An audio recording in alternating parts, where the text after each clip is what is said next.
Bonjour Jean-François Rode, bonjour Pauline Arregui. Bonjour. Bonjour. Avec Les Ravages du genre, publié aux éditions du Cerf, vous vous attaquez, Pauline Arregui, vous êtes journaliste et vous vous attaquez à un fléau mondial qui touche de plus en plus de jeunes et particulièrement des jeunes filles. Votre livre est fondamental pour tous ces parents qui ont un enfant, souvent une fille, qui à l'adolescence annonce qu'elle s'appellera désormais Sacha et qu'elle est intimement un garçon. Désarroi des parents, on le comprend, qui n'ont même plus les mots. Il est bien évident qu'il n'existe pas de réunion de parents d'enfants LGBTQ+. Le magazine Causeur avait publié un bon dossier sur la question, montrant combien ces jeunes sont les proies de prédateurs financiers, dont George Soros, qui aurait massivement investi dans l'industrie pharmaceutique chargée de produire des hormones que nos jeunes filles assimileront à vie pour que vivent des Sachas. Vous allez plus loin, Pauline Arregui, avec ce livre très complet sur le sujet, un livre qui se lit d'une traite, qui alerte et aussi permet aux parents de Sacha et aux amis des parents de Sacha de trouver les mots qui leur manquaient. Votre livre répond à une urgence. Qu'est-ce qui vous a motivé de travailler sur le sujet ? Au départ, je travaillais pour défendre les droits des femmes. Et il y a eu ce sujet qui venait comme ça à l'assemblement de dire qu'en fait, être une femme, c'est un ressenti et qu'une personne née homme pouvait être une femme aussi bien qu'une femme biologique. Et en fait, la définition du mot femme n'existe plus. C'est-à-dire que quand on défend les droits des femmes, qui est-ce qu'on défend ? Potentiellement tout le monde.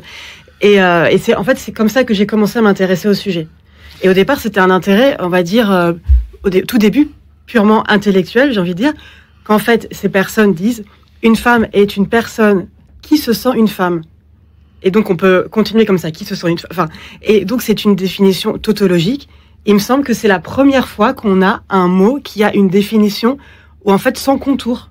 Il me semble que, je n'avais jamais vu ça. Et moi, d'un point de vue purement, déjà pour commencer, d'un point de vue intellectuel, ça m'a choqué. Oui. Juste ça. Alors revenons au début, si vous le voulez bien. Oui. Je vous cite. Les jeunes vont mal, et en particulier les jeunes filles. Dans une étude Ipsos parue en novembre 2022, on lit que 53% des jeunes Français âgés de 11 à 15 ans souffriraient d'anxiété ou de dépression. Près d'un quart, 23% des adolescents, déclarent n'avoir personne à qui se confier. Les violences subies constitueraient le principal sujet d'inquiétude pour les jeunes, 50%. Selon les données de Santé publique France, 2021 a marqué une très forte hausse, 43% des admissions aux urgences de jeunes filles de moins de 15 ans, alors que le chiffre concernant les garçons du même âge est resté stable.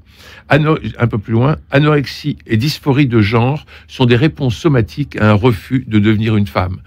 On sent qu'il y a une vraie dépression chez les jeunes filles et un refus de devenir femme, peut-être parce qu'elles voient leur corps qui évolue, mais en même temps, dans une salle de classe, tous les corps évoluent. Maintenant, chacun évolue dans cette intimité à son propre chemin. Et il y a un refus aujourd'hui. Oui, alors, le phénomène transgenre est apparu autour de 2010. Et c'est vrai que, oui, et de façon, très exponentielle, très, très spectaculaire. Et c'est vrai que ça correspond à un moment où la santé mentale des jeunes, et spécialement des jeunes filles, a empiré. Donc, c'est lié. Et les jeunes filles, aujourd'hui, ont, alors, il y a plusieurs causes. Déjà, la puberté arrive plus tôt qu'avant. Il y a même des petites filles qui ont 10 ans qui commencent à avoir des seins alors qu'elles sont pas du tout prêtes. Ça cause une grande angoisse. Le fait aussi qu'au niveau sociétal, il y a une banalisation du porno et ça, oui. En fait, il y a un vrai effet que maintenant les enfants, même de 10, 11 ans, ont un smartphone dans leur poche. Et sur ce smartphone, ils ont accès à des contenus porno, mais porno d'aujourd'hui, c'est-à-dire extrêmement brutaux. Oui. Il y a une vraie évolution. Et là, je vous cite, l'érotisation de pratiques humiliantes dans la pornographie, l'érotisation du viol, voire du viol pédocriminel, est extrêmement nocive pour l'estime d'elle-même des jeunes filles. Entourées de garçons qui construisent leur sexualité à travers ces images, elles subissent de lourdes pressions pour céder à des pratiques sexuelles qu'elles ne désirent pas et qui sont dégradantes, voire des violences sexuelles, des rapports sexuels désirés, mais avec des actes violents et des pratiques prostitutionnelles. Certaines jeunes filles, par réflexe de défense, fuiront la féminité en adoptant une identité transgenre. Est-ce que justement, ce phénomène de transgenre qui est énorme aujourd'hui et mondial, est-ce que ça ne vient pas de façon directe par une exposition à la pornographie à un âge beaucoup trop tôt? Oui, c'est l'une des causes. Il y a des jeunes filles qui disent « Je ne veux pas être une femme parce que être une femme, c'est être une victime, c'est être nue sur les réseaux sociaux, etc. » Elles ont une image des femmes. Celles violées et dégradées. Voilà, et elles ne veulent pas être ces personnes-là. Elles disent aussi « Je ne m'identifie pas à ça ». ce qu'on peut comprendre. Cela dit, le problème, c'est que devenir transgenre n'est pas une réponse qui les aide véritablement. Parce que déjà, tout simplement, elles restent des filles. Donc, si une fille veut fuir des violences, ce n'est pas en disant qu'elle est non-binaire que le regard éventuellement prédateur des hommes va changer. Mais en se disant non-binaire, elle se place aussi en victime. Et cette victimisation par rapport à la société qui ne la comprend pas va créer des droits d'une certaine façon. Alors, pas forcément victime. En fait, ça crée une nouvelle catégorie d'opprimés. Voilà. Parce que aujourd'hui, la cause des femmes n'est plus. Voilà, ça n'a jamais été cool, mais c'est vraiment pas très valorisant. Ces jeunes filles ne s'identifient pas à ça, elles se reconnaissent pas dans le combat pour les droits des femmes. D'ailleurs, elles ne veulent pas être une femme. En revanche, il y a la cause LGBT, maintenant QU+, qui est apparue et qui est beaucoup plus attrayante pour elles. Donc elles se disent, voilà, je suis non-binaire, et en se disant non-binaire, elles appartiennent à une communauté. Donc c'est des communautés qui sont en ligne, qui sont très fortes. Alors il faut en parler. Oui, voilà. Sur TikTok, par exemple. L'influence des réseaux sociaux. Oui. On peut-être se rend pas compte quand on a plus de 20 ans, mais ces jeunes qui passent énormément de temps sur les réseaux sociaux, en voyant des pairs d'autres jeunes. En plus, comme vous le rappelez, ce sont des jeunes qui sont isolés, qui ont moins d'activités entre jeunes, activités sportives et autres. Donc, ils passent beaucoup de temps sur TikTok notamment. Et là, ils voient d'autres jeunes qui leur disent « Moi aussi, je me sens mal. Moi aussi, je suis pas à l'aise avec mon corps. Je suis maladroit dans les relations sociales et j'ai entamé une transition. Maintenant, je m'appelle ceci ou cela. Je suis non-binaire ou je suis un garçon trans et tout va bien. » Et là, on a TikTok qui vous donne les 5 points forts qu'il faut dire aux parents, en disant les mots-clés. Et puis, si tu as réussi ces mots-clés, bravo, tu rentres dans la communauté des 2,5 millions de jeunes à travers le monde qui sont comme toi et avec des cœurs et des flashs, etc. Donc forcément, on trouve une nouvelle famille, mais une nouvelle famille, une nouvelle famille qui est totalement abstraite. Oui, non, pas seulement, parce qu'il y a aussi ce que certaines personnes appellent des clusters, et le nom est pas mal trouvé, dans des lycées. Donc c'est aussi, ils se regroupent aussi physiquement dans les associations LGBT, entre groupes d'amis. Donc c'est pas seulement virtuel. En revanche, ce qui est intéressant, c'est que déjà, c'est effectivement un groupe très valorisé, c'est une appartenance qui est valorisée. On leur dit, bravo, tu as du courage d'assumer qui tu es, et puis tes parents ne te comprennent pas. Mais évidemment, quand on est adolescent, on pense que nos parents ne nous comprennent pas et qu'on est unique au monde et qu'il n'y a que les autres jeunes qui nous comprennent. C'est normal. La famille, je vous hais. Déjà, Gilles l'avait dit. Enfin. Le problème, c'est une phase du développement. Le problème, c'est qu'il ne faut pas prendre ça au pied de la lettre. Et ces jeunes disent vraiment, voilà, vos parents ne vous comprennent pas, ne vous accompagnent pas dans votre désir de transition. En revanche, le problème qui se pose, c'est que les profs maintenant sont obligés. Ben oui. Il y a des médecins aussi extrêmement complaisants. Et en fait, comme ces jeunes sont persuadés qu'ils ont trouvé la réponse à leur malaise, se donnent entre eux les astuces du chirurgien qui va accepter de faire une chirurgie sans avoir de certificat psychiatrique. Vraiment, il y a aucun doute. La circulaire Blanquer. Oui. Je vous cite, le ministère recommande aux enseignants d'éventuellement cacher la transition de genre d'un élève à ses parents. Et je cite, si l'élève, ça c'est la circulaire Blanquer, si l'élève fait seul la démarche d'aborder la question de son identité de genre auprès d'un personnel de l'établissement, une communication avec les représentations légaux ne doit se faire qu'avec l'accord explicite de l'élève. Donc vous avez un élève qui est mineur, qui dit maintenant, une élève qui est mineure, qui va déclarer qu'elle s'appelle Sacha, qu'elle va déclarer qu'elle est un garçon, qu'elle veut prendre des hormones jusqu'à la fin de ses jours pour être un garçon, elle va rencontrer un chirurgien complaisant, et elle revient chez ses parents avec une carte d'identité scolaire. C'est déjà un document officiel pour un enfant, carte d'identité scolaire. Carte d'identité scolaire sur laquelle c'est marqué Sacha. Et donc, en cours, les profs, quand ils l'interrogent, doivent dire Sacha. Eh bien, la personne se sent déjà à la fois valorisée, parce que c'est une réponse à une question qu'elle se posait, valorisée dans son choix, et en même temps, on perd tout repère, là.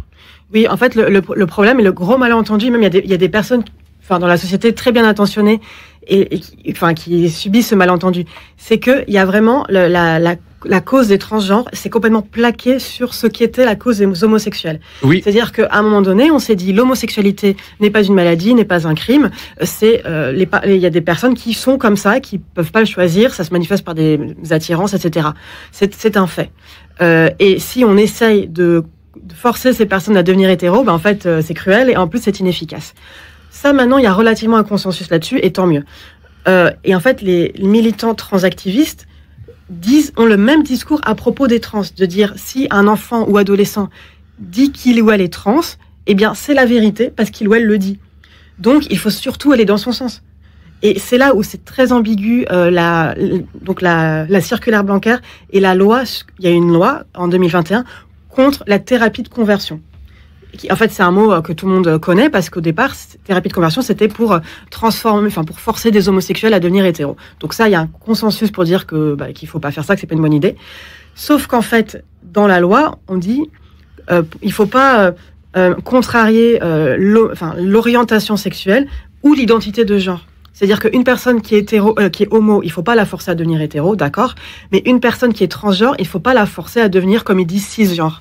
Là, je suis pas d'accord. C'est-à-dire que un enfant ou adolescent qui dit qu'il est transgenre, ce n'est pas une réalité de son corps, de ses émois, etc., qui sont mesurables, qu'on peut constater. Ce n'est pas une réalité, ce sont des mots. Si je dis je suis transgenre, c'est juste des mots. Et donc, il y a vraiment une tactique de plaquer une cause sur une autre. Alors, dans les cas que vous décrivez, que vous racontez, il y a aussi l'idée que l'homosexualité n'est pas assumée pour des questions familiales, religieuses aussi, et qu'on préfère changer de sexe plutôt que d'accepter sa propre homosexualité.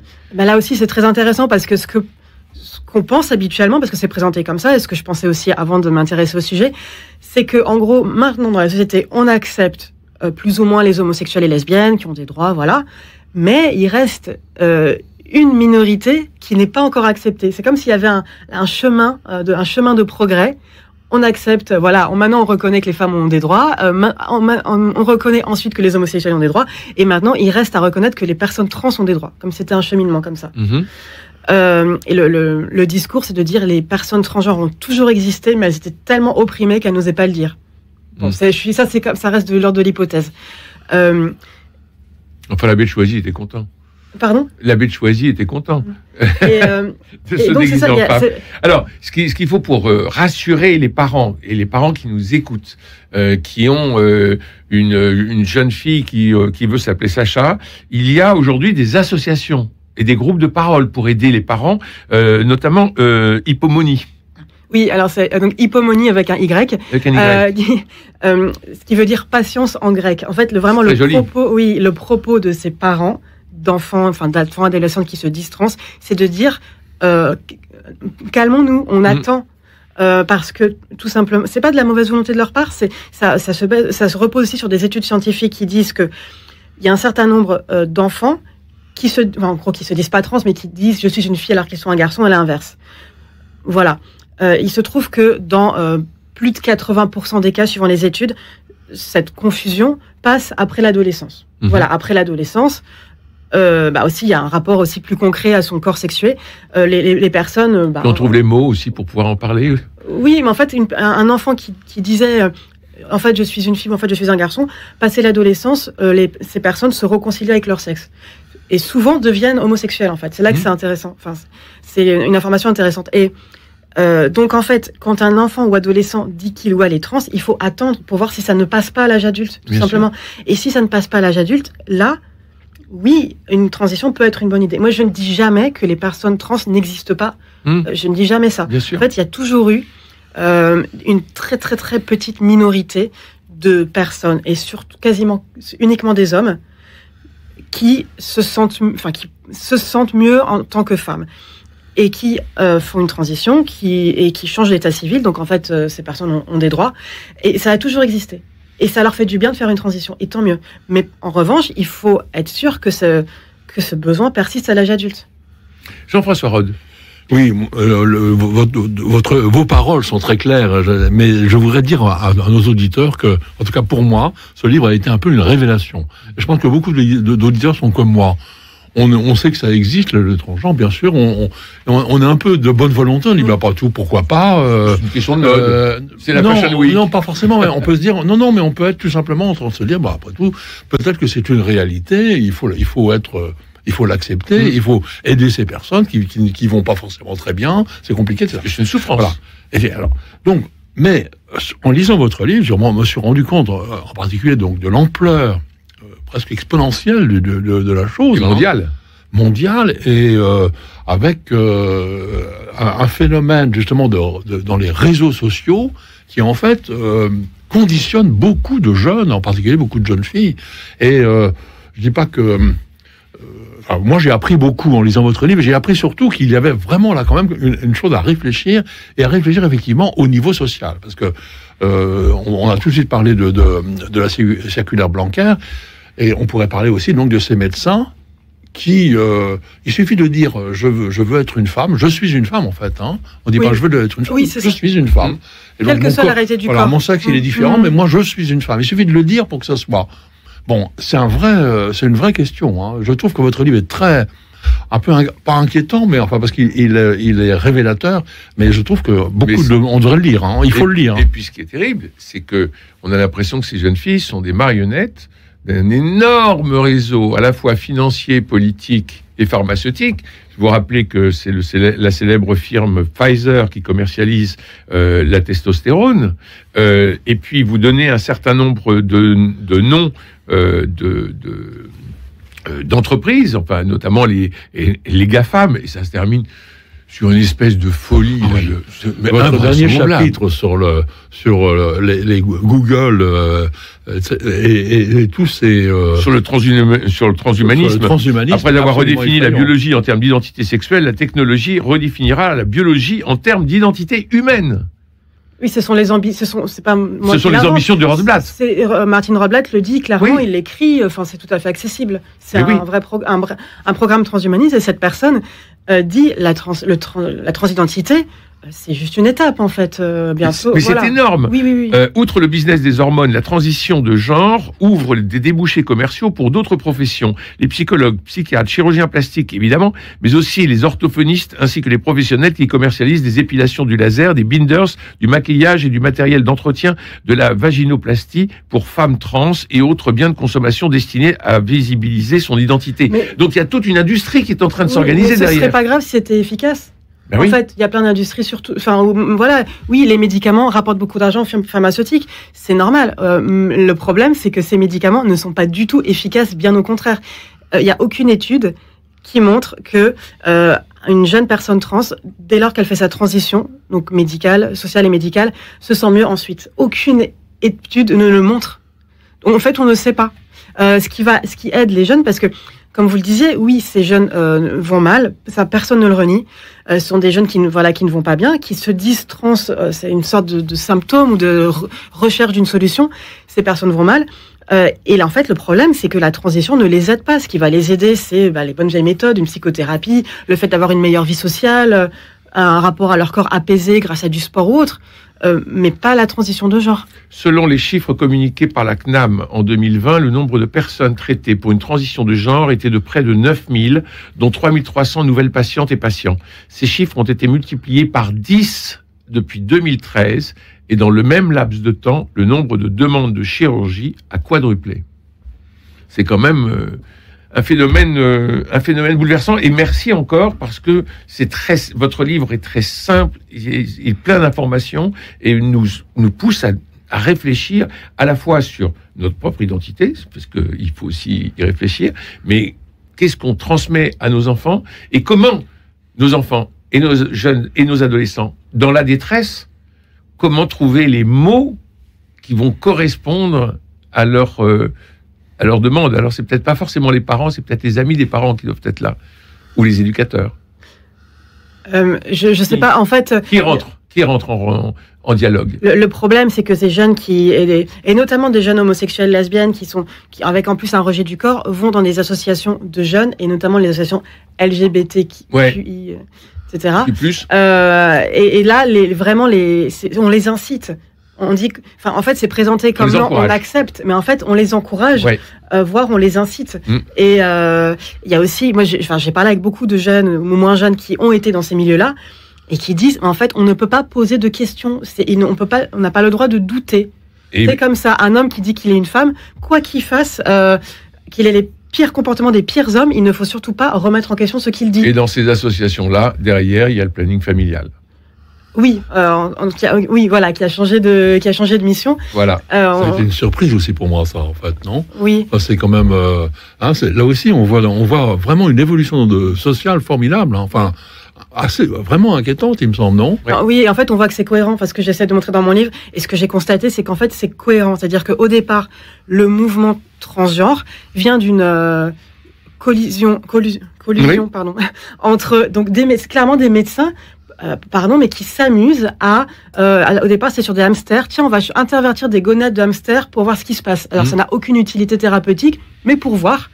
À côté de ça, il y avait des hommes qui se sentaient féminins, entre guillemets, qui disaient, mais en fait, je ne suis pas un vrai homme, vu que je suis attiré par les hommes, et en plus, j'ai une sensibilité de femme, entre guillemets, ce qui est très rétrograde comme une façon de penser. Donc, en fait, il y a une rencontre comme ça entre des médecins, cette mentalité très rétrograde, en même temps des intérêts financiers, en même temps des personnes aussi qui pensent qu'un homme homosexuel, en fait, c'est une femme, c'est pas un vrai homme, et pareil pour les femmes.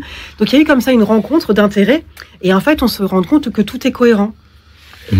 Jean-François Roth, qu'est-ce qu'on va aller voler sur les tables de la Juste procure ? un mot peut-être par rapport à notre public sur la notion de genre. C'est pas du tout aussi clair qu'on le croit. Et en fait, il y a même quelquefois on dit bon, la théorie du genre c'est le diable. En fait, il faudrait analyser un peu. Il me semble, moi, en tout cas, quand je discute sur ces sujets-là, qu'il y a aussi quelquefois un refus de constater que la notion d'homme et de femme n'est pas que biologique, elle est évidemment culturelle, sociale. On n'est pas homme de la même façon dans les différentes sociétés. Et donc, il faut prendre aussi en compte cet aspect culturel du genre, Absolument. Au lieu de rejeter toute théorie du genre de façon sommaire. Non, il ne faut pas la rejeter. Ça aide pas à affronter ces questions compliquées que dans les... Oui, bien sûr. Oui, en fait, au début, la notion de genre était utile. Justement, elle permettait de dire, en fait, le rôle social attribué aux hommes et aux femmes n'est pas naturel, ne découle pas de la biologie, donc on peut le remettre en question. Il y a la nature des hommes, enfin, il y a le corps des hommes, le corps des femmes, et il y a le genre féminin et masculin. Donc c'était utile. Sauf qu'à un moment donné, cette notion a été pervertie.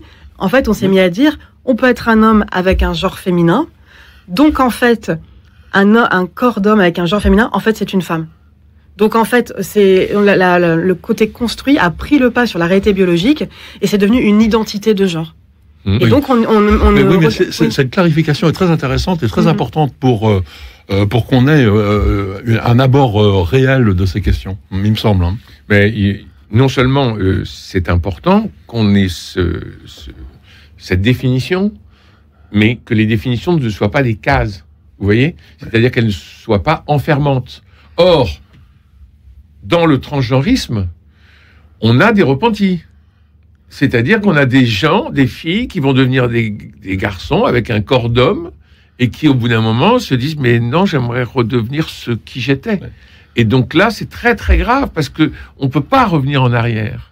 Oui, c'est irréversible. Même. C'est irréversible. Enfin, si on prend un certain nombre de choses.